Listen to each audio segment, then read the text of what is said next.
Isang pinagpalang araw sa inyong lahat. Tayo po'y magninilay sa salita ng Diyos, ang pinagmumulan ng awa ng ating buhay, ang salitawa. Marami sa atin ang gustong magpayaman. Gusto nating magpayaman kasi marami ang nag-aakala sa atin na ang yaman, ari-arian o salapi ang magbibigay ng kapangyarihan at kaligayahan sa buhay natin. Ngunit alam naman natin ang katotohanan by experience that material things or wealth do not guarantee everlasting peace for us. These are not the sources of true happiness. Ito ay epekto lamang ng materialism at consumerism.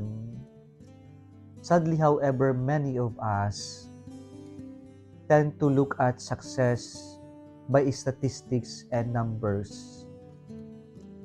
Matagumpay tayo kung marami tayong medalya. Matagumpay tayo kung mataas ang naabot natin.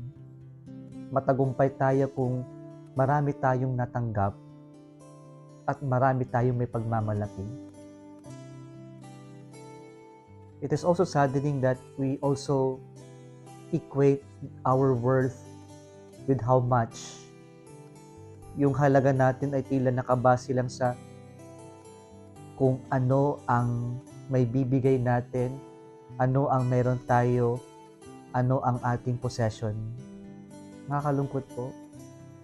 Kaya sa ating ebanghelyo ngayon, binibigyan tayo ng katotohanan ng Diyos na hindi tayo mag-iimpok ng yaman dito sa mundo, sapagkat ang mga yaman sa mundo ay mauubos, maglalaho, masisira. And so Jesus gives us this beautiful advice. Sabi niya, store up treasures for yourselves with God, where no moth or rust can destroy it, nor thief come and steal it. For where your treasures is, there also will your heart be. Ito'y paalala mga kapatid na ang dapat pinag-iipunan natin ng yaman ay yung yaman natin sa kaharian ng Diyos. At paano ba tayong mag-iipon?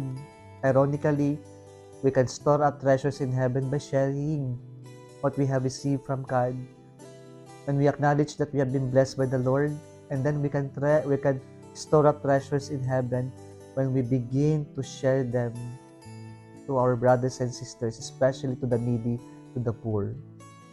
Hindi mo ba pa nag-i-invest ka, yung mataas yung risk tolerance mo, na yung susubok ka, magbibigay ka kahit na mabigat o masakit. Ganon din po yung